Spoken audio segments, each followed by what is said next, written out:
Hey everybody, it's Jimmy, and I want to do a little follow-up video to my product review of the Kokoni EC1 and address some concerns that you guys had in the comments. First of all, let's just get this out of the way.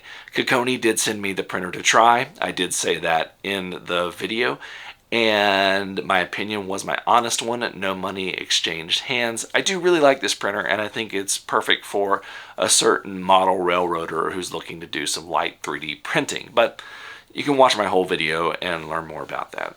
There's something more important to say that's actually precipitated a change in how I operate the channel, and it's all about you guys. You guys are the most important thing to me in regards to this channel.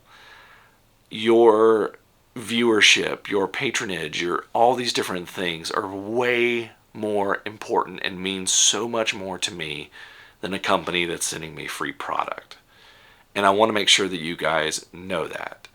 And they can send me all the free products in the world, but if it doesn't matter as much to you guys, then it's not really helping the hobby itself. So here's a couple of decisions that I made. First of all, a little bit of inside baseball. A lot of times companies don't send stuff directly to you. Sometimes they do.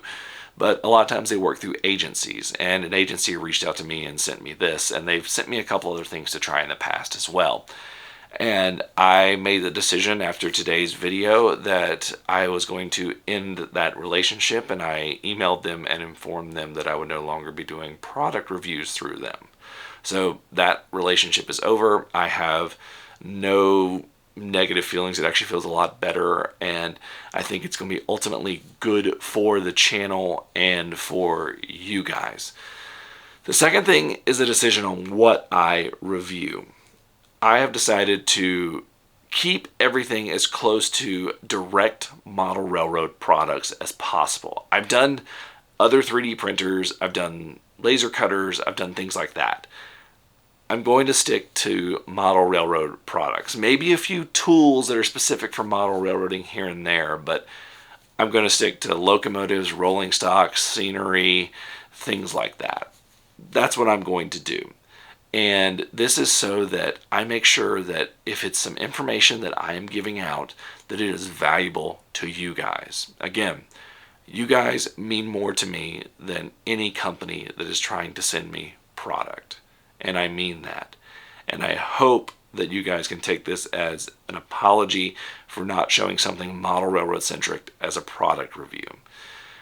Yes, this is a nice little 3D printer, but you guys don't come to the channel for 3D printing it too much unless it's something where I'm just printing something for a model railroad. I've been doing product reviews of locomotives recently. I've been doing shorts product reviews of rolling stock recently, and I've got a lot more of that on the horizon. I've got a lot of locomotives pre-ordered just to do reviews for you guys. I've also got something really cool coming up the next week or two in regards to testing locomotives that I really think you guys will like as well. So I just want to say thank you, and you have my heartfelt apology for straying a little bit away from model railroading in this channel. You guys are the greatest, you guys are the best, and you make this channel worth doing. So from now on, we're just going to be kind and play with trains. Thank you all so much for watching. I can't wait to continue this journey with you guys. Stay safe, be kind, and happy railroading.